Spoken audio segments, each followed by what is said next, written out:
સૌરાષ્ટ્ર યુનિવર્સિટીમાં છેલ્લા 2 વર્ષથી પીએચડી પ્રવેશ પરીક્ષા લેવામાં આવી નથી. પરીક્ષા ન લેવાતા હવે એનએસયુઆઈ મેદાને આવ્યું છે. આ મુદ્દે 4 ઓગસ્ટના રોજ એનએસયુઆઈના પ્રદેશ પ્રમુખ નરેન્દ્ર સોલંકીની આગેવાનીમાં ભવિષ્ય ગળતા યુવાનોનો ઉગ્ર વિરોધ જોવા મળ્યો હતો. વિદ્યાર્થીઓની રજૂઆત દરમિયાન એક યુવતીએ નિવેદન આપ્યું કે સૌરાષ્ટ્ર યુનિવર્સિટીમાં પીએચડી કરવું હોય તો ગાઈડ સાથે શારીરિક સંબંધ બાંધવા પડે છે. એ તમને ખબર છે? જો કે આ સમય કુલપતિ થોડું હશે અને આશ્રયમાં મુકાઈ ગયા હતા. યુવતીના કથનથી ત્યાં ઉપસ્થિત સૌ કોઈ સ્તબ્ધ થઈ ગયા હતા. આ ઘટનાથી નારી સન્માન અને શૈક્ષણિક શિસ્ત અંગે પણ અનેક પ્રશ્નો ઊભા થઈ રહ્યા છે. વિરોધ બાદ કુલપતિ ડોક્ટર ઉત્પલ જોશીએ જાહેરાત કરી છે કે જ્યાં નેટ કે જીએસઈટી પાસ ઉમેદવાર નહીં હોય એવા વિષયોમાં આગામી 1.5 મહિનામાં પીએચડી પ્રવેશ પરીક્ષા લેવામાં આવશે. નોંધનીય છે કે છેલ્લી પરીક્ષા 16 ડિસેમ્બર 2023ના રોજ લેવાઈ હતી. ત્યારબાદથી પ્રવેશ પ્રક્રિયા અટકી ગઈ હતી. એનએસયુઆઈએ રાજ્યના શિક્ષણ મંત્રીએ પોતાની પીએચડી માટે એન્ટ્રન્સ આપી હોય ત્યારે સામાન્ય વિદ્યાર્થીઓ માટે એ જ અધિકાર કેમ રોકાયો છે?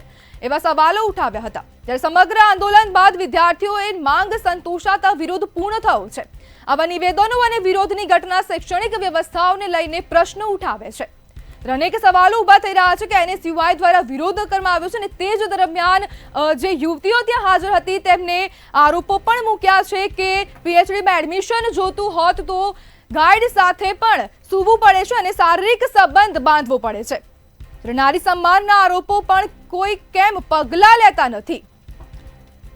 પ્રવેશ માટે કોઈ પારદર્શક અને સમયસર પ્રક્રિયા કેમ નથી? અને પ્રશ્નો હવે સીધા તંત્રને થઈ રહ્યા છે કે ક્યારે હવે જે કુલપતિ છે તેની સામે પણ પગલાં લેવાય અને જે ગાઈડનું નામ આમાં ઉલ્લેખ કરાયો છે તેની ઉપર પણ ક્યારે પગલાં લેવાશે? મંત્રીએ એન્ટ્રન્સ આપ્યા તો વિદ્યાર્થીઓ માટે નેટ ફરજિયાત કેમ છે?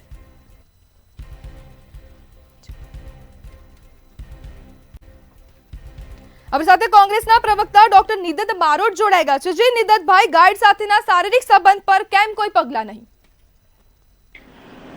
પહેલા તો બેન, જે ગઈકાલે રજૂઆત હતી એ પીએચડી કરવા માંગતા વિદ્યાર્થીઓની પ્રવેશ પરીક્ષા માટેની રજૂઆત હતી. રજૂઆતમાં એવું હતું કે દરેક યુનિવર્સિટી ગુજરાતની, પછી ગુજરાત યુનિવર્સિટી હોય, સરદાર પટેલ હોય, સુરત હોય, પાટણ હોય, વિદ્યાનગર હોય, બધા પરીક્ષાઓ લે છે અને સૌરાષ્ટ્ર યુનિવર્સિટીએ પરીક્ષા લેવાનું બંધ કર્યું હતું.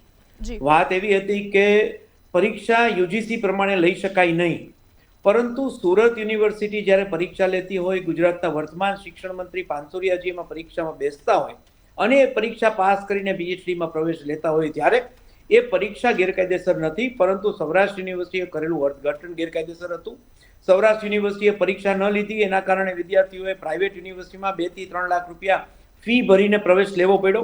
એટલું જ નહીં, પરંતુ વિદ્યાર્થીઓને જે શોધમાંથી ગ્રાન્ટ મળવા પાત્ર હતી મહિને 15,000 અને ટોટલ 2.5 લાખ જેટલી, એ છેલ્લા 2 વર્ષથી ગુમાવવાનો વારો આવ્યો.